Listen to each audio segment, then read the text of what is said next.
left Peru and sailed to England alone. There he met the Browns and they took him home. Now a new life has begun. He's Windsor Garden's favorite son, 'cause he always does his best to help everyone. When a problem appears, he never misses a beat and always finds a way to land on his feet. Has his very own unique point of view. Looks at everything as if it's brand new. He is friendly and polite, and he tries to do things right, but he gets in sticky messes just the same. He's curious and speaks his mind, but trouble's never far behind. It's Paddington Bear, he's one of a kind. I'm Paddington Bear. You always told me to save my money for a rainy day, Aunt Lucy. So you'll be happy to know that's just what I've been doing. Putting all of my money in the bank was a very wise decision. Now it would always be safe and sound.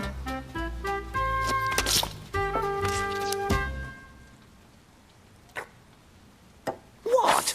Robbery at Floyd's bank? But that's where my money is. Oh!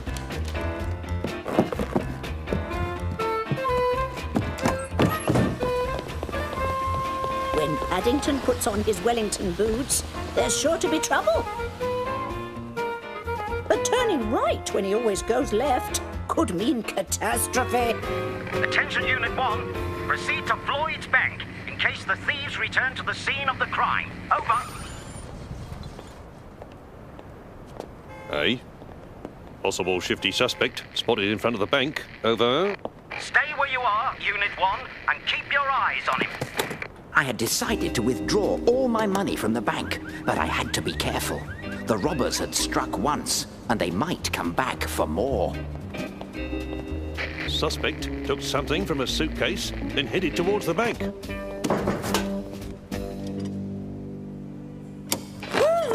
Oh, can I help you? I've come to see Mr. Floyd. Well, there is no Mr. Floyd here. I am Mrs. Patel, the bank manager. May I help you? Yes, I want to withdraw all of my savings from your bank. Please, why don't we step into my office where we can talk about this, Mr. Paddington Brown. Mr. Brown. May I ask you why you want to take out all of your money? Because of the robbery. I see. Have you a lot of money, Mr. Brown? £5. One of our tellers can help you, Mr. Brown. Excuse me? Is there anybody there? Oh, I'm terribly sorry. I didn't see you. I would like to take out all of my money and the interest that I've been saving for a rainy day. Well, I'm afraid you won't keep very dry on this. You only have 10 pence in interest. 10 pence? That certainly doesn't sound very interesting. Interesting isn't the same as interest. Now, how would you like your money? I'd like it with a £5 note, please. £5, 10 pence. There must be some mistake. This isn't the note I gave you. It's got different numbers. Well, sir, I would think that your note is long gone by now. Perhaps it was stolen in the robbery yesterday. Or maybe we burned it. Burned my money? Burned his money? They better not have burned my money. That's what happens to notes when they get worn out. Please, my money had a large chunk of marmalade stuck to it. But why would they put marmalade on his money? We didn't put marmalade on his money. He did. And I remember your note because it stuck to several others, so I kept it right here out of harm's way until the robbers took it. Then my money was stolen.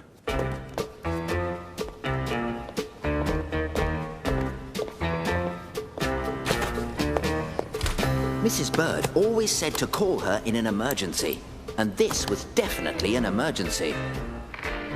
Suspect has entered the telephone booth. Over.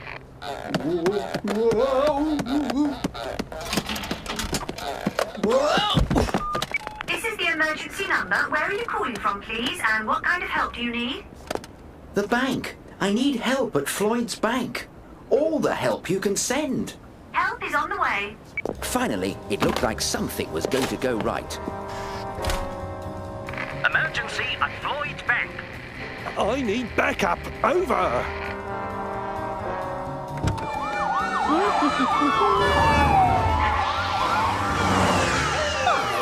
That's the same way Paddington went this morning. I'll eat my hat if he isn't up to something.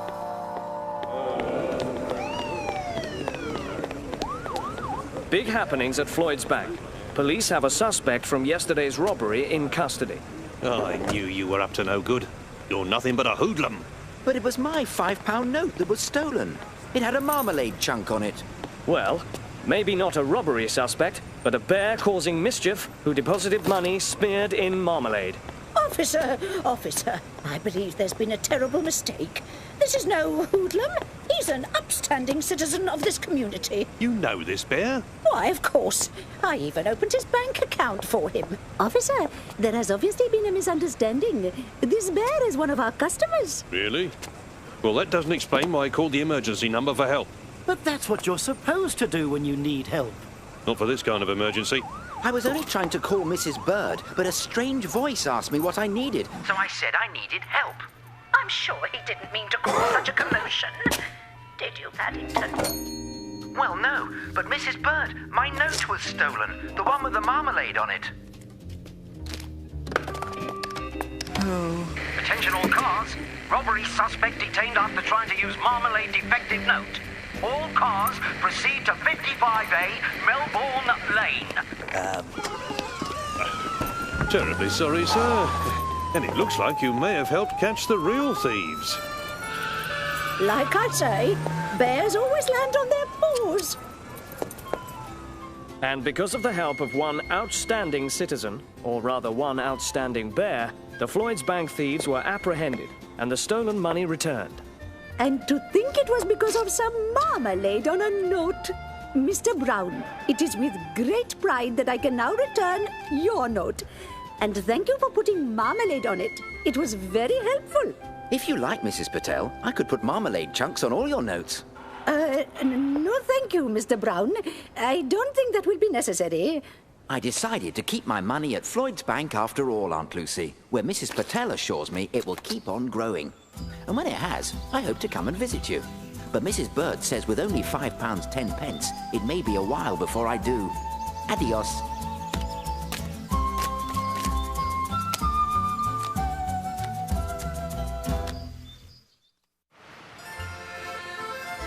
I was very excited when Mr. Gruber told me we would be going mackerel fishing off the coast of Brittany in France.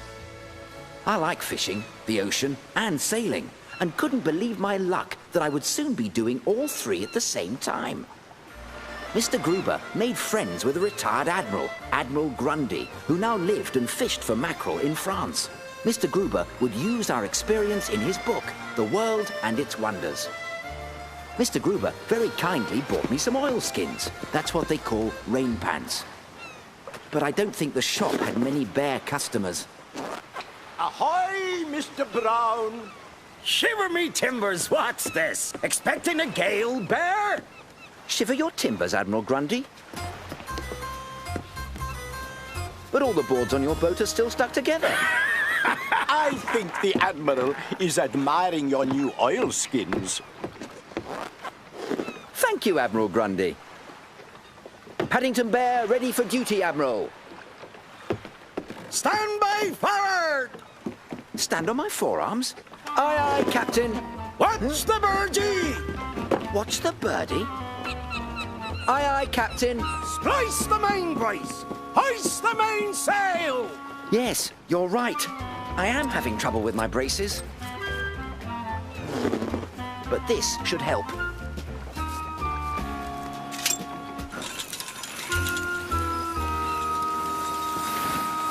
Mainsail hoisted! Whoops! Whoa! Mr. Brown, why don't you cast off? Mr. Brown? Where's that young bear feller of yours got to, Gruber? Don't tell me he's fallen overboard. Mr. Brown, are you there? Yes, I am, Mr. Gruber. Where? Right here. Are you all right? Well, actually, no. Good grief! He's got himself hoisted to me main mast! There. Now I've got you. Thank you, Mr. Gruber. I had never thought that fishing could be quite so complicated. What with all the nets and lines. But luckily, Admiral Grundy was there to show us all we needed to know. Always make sure your nets aren't tangled when you throw them over.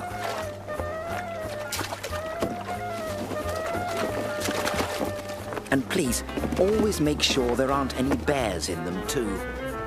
Admiral Grundy put me on untangling the nets duty, mostly because I had done the tangling. Now, for the big moment. The thing about fishing is that you never know what you're going to catch, and sometimes that's just as well. Admiral Grundy decided to give me the very important job of fishing with a line and a pin. I was not about to let my first catch of the day get away from me.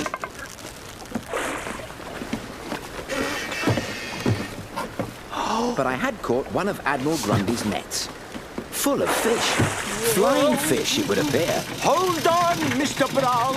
I'm doing my best, Mr. Gruber. Watch out below! Help! Now that's what I call the catch of the day. Good work, mates. After our success at fishing, Admiral Grundy decided to treat us to a relaxing afternoon on an island. Splendid. We'll set up my tent in case anyone wants to take a nap in the shade. Now, don't forget to tie up there. Thank you for reminding me.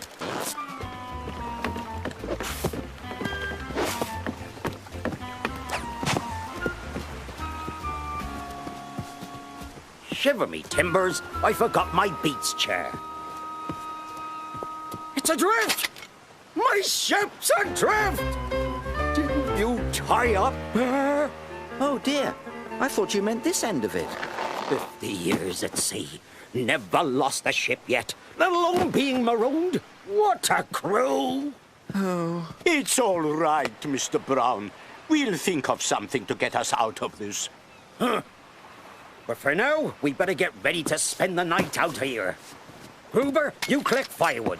Paddington, you're on tent duty with me. Aye, aye, Captain. While Admiral Grundy was grumbling at the prospect of spending a cold night on the windswept island. Can't believe it. Ship adrift? What will people in the village say? I was quite excited. I had never spent a night in a tent before. But this one looked rather small to fit 3 people. Oh. That's it, Bear.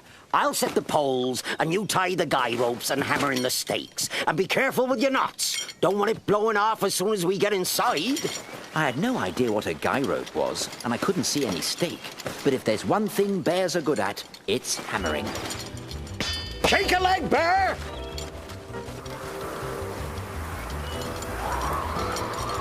Tie it off! It isn't easy with paws. It was time for drastic action.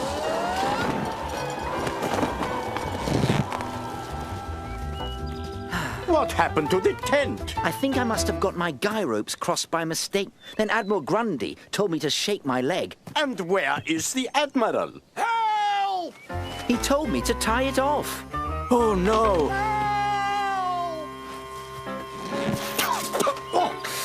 What's the meaning of this? Hello? I saw Monsieur Lebert signal for help. What signal for help? Monsieur Lebert was waving in distress, so I came to the rescue. Come, it is getting late. I wonder, Mr. Brown. About what, Mr. Gruber? If it's just you, or if all bears are born under a lucky star. Don't forget me! Help! Mr. Gruber says our spot of fishing will make an excellent chapter in his book, and the Admiral gave me his tent as a souvenir. He said he would never be able to sleep in it again. But I can't think how I'm going to get it into my scrapbook. One morning, I stopped outside Mr. Gruber's shop when something very strange happened. It was a lovely sunny day, and yet... Excuse me, that was my nose. And what are you doing to Mr. Gruber's window? It's job week. Job week? Well, I hope Mr. Gruber knows he won't be very pleased if you drip on his customers. It's all right, Mr. Brown. People give the Scouts odd jobs to do and pay them what they think it's worth. The money all goes to charity. Charity? It would be nice to send some money to Aunt Lucy, but I don't suppose they have bears in the Scouts. I shouldn't let that stop you. You must have been a cub once. You could have your own job week. Job week for bears? What a good idea. Excuse me, everyone. I must go and see Mrs. Bird. Goodbye, Mr. Brown. Take care. Oh, you missed a bit here. It's a marmalade chunk. A job? What would be a safe job for Paddington? I don't mind earning danger money, Mrs. Bird. I was thinking more of the safety of the house. Oh, I've always felt very safe here at 32 Windsor Gardens, Mrs. Bird. I've got just the job. You can hang this lot on the clothesline. And when they're dry, I can iron them if you like. Ha ha! I'd like to see that. The day I let Paddington near an iron. I wanted to do a particularly good job with the laundry, so Mrs. Bird would find me other jobs. Wind is very good for drying clothes, but makes it difficult to hang them.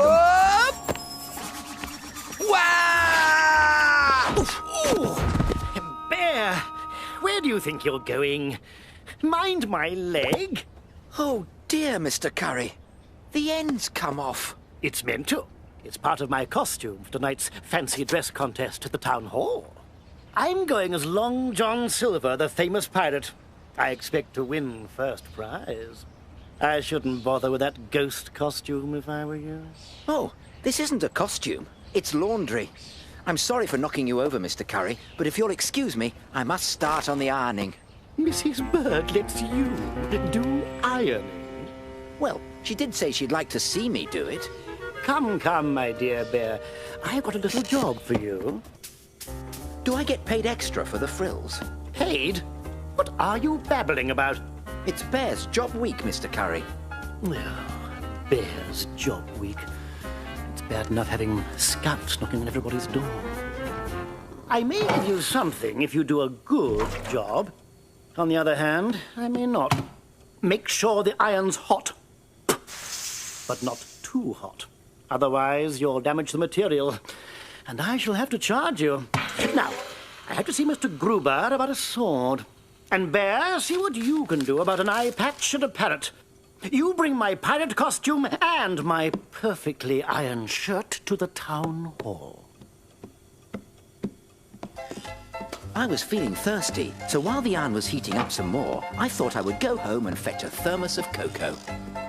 Sorry, I can't help you, Mrs. Bird. I've got a job for Mr. Curry. Oh, getting any money out of Mr. Curry will be a job in itself. Mr. Curry said he needed an eye patch, but I thought a pirate should always have a spare, and I'd found the perfect material when... Oh no! Mr. Curry's pirate hat! That's my final offer. It is rather old, after all. Oh, this is an antique shop, Mr. Curry. And it's worth much more than 10 pence. But I only need it for tonight. All right, you can borrow it for... Right, now I must get to the town hall to see if that bear has finished my costume. Since I had ruined Mr. Curry's pirate hat, I wanted to do a particularly good job with the ironing. First, I had to make sure the iron was hot enough, just as Mr. Curry had. Mr. Curry said he wanted the wrinkles ironed out, so I hoped I could iron out the cocoa stain too. I tried my best on the wrinkles, but cocoa stains go sticky when you iron them. And feather dusters aren't very good at cutting through goo. And it's very hard to put out a fire using a wooden leg. Oh dear. And while I thought I'd found Mr. Curry's parrot, I was pretty certain that I was in trouble again.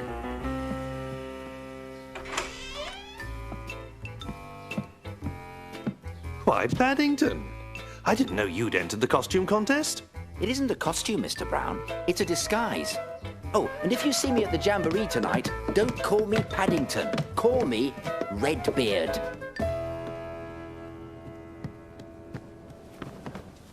It was a good idea to come in disguise because Mr. Curry was upset and he was carrying something sharp. Where's that bear with my costume? Here it is, Mr. Curry, and you'll find eye patches and a parrot as well. Oh. I wonder where Paddington is. That's Redbeard. Bear! Bear! Where is that bear? And just what are you, sir? A pirate who escaped a burning deck? No, a pirate who had his costume ruined by a bear. Well, you've won first prize for the funniest costume ever. Pity about your parrot, though. We won, Mr. Curry! We won! There he is! That's the bear that did this to my costume. Did you say first prize? Yes, but of course you'll have to share the prize with your friend here, since he helped with the costume. Tell me, what are you going to do with your half of the prize money? I'm going to give it to the Home for Retired Bears in Lima, Peru. All of it? All of it. You see, I shall still have the money Mr. Curry promised me for doing his ironing. What?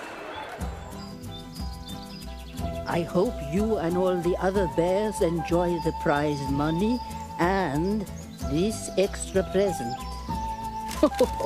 Oh, the red beard and marmalade.